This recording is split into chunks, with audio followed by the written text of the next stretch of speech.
Welcome, I say, on this All Hallows Eve, as a tale most dark and most grim do I weave, of a hero whose clan battled many a year, with a villain whose name filled the masses with fear. Transylvania's people had felt so at ease, enamored with life and surrounded by peace. But a chill took the air, darkness covered the skies. At the end of 100 years, evil did rise. The name they all knew, but they deigned not to speak. Their mention of it would cause mothers to shriek, as they ushered their young to the safety of home, and they gazed at the castle of Count Dracula's throne. A vampire vile with no heart nor remorse, the Count raised up the dead to take over by force. As they clambered to town smelling flesh in a feast, a hero arrived who would fell the fell beast. The Belmonts had long stalked the Lord of the Night, so whenever he rose they would come to the fight. With crosses and axes and a whip for some reason, brave Simon arrived in that horrid grey season.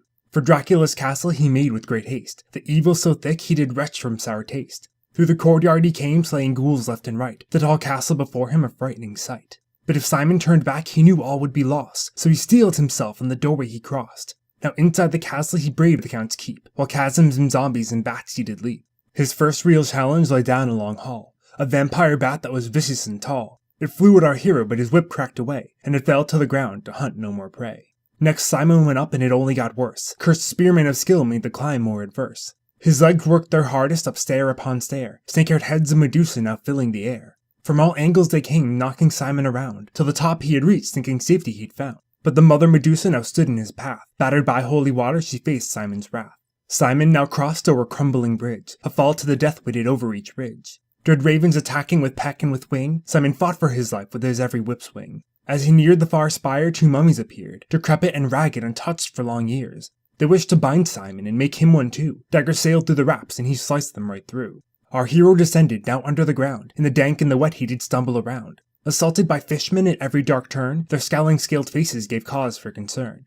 Drenched and exhausted, he faced one more pair. A monster and friend gave him quite the large scare. One had brute strength, the other shot fire, but both would regret they incurred Simon's ire. Now back in the castle the skeletons swarmed, and as Simon proceeded a nervous chill formed. He was used to in death after so long a fight, but what waited ahead made his face go ghoul white. The grim reaper he saw, death incarnate ahead. With one tiny mistake Simon knew he'd be dead. Sickles flew all around, seeking flesh to slice through, but he could not allow death to conquer him too. The final ascent was the clock tower tall. At the top Simon knew he'd succeed or he'd fall. Eagles and fleas made his climb long and slow, but he'd not fail now, not when hope was so low.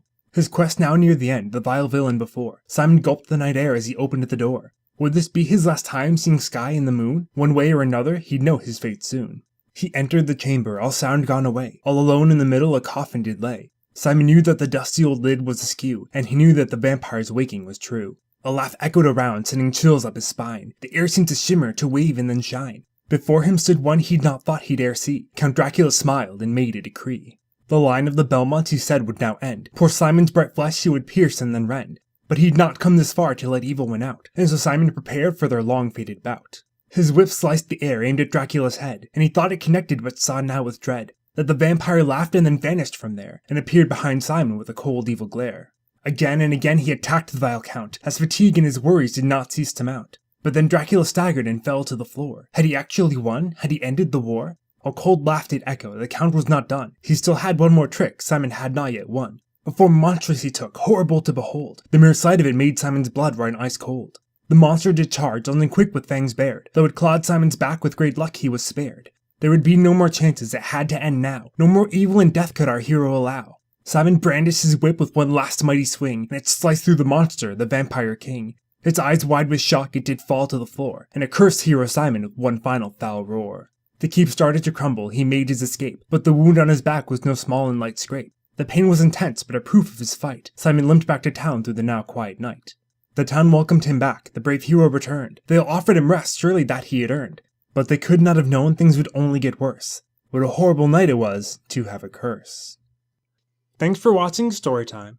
If you'd like to see more, you can subscribe, or you can follow me on Twitter or Tumblr to get updates when new videos come out. See you soon!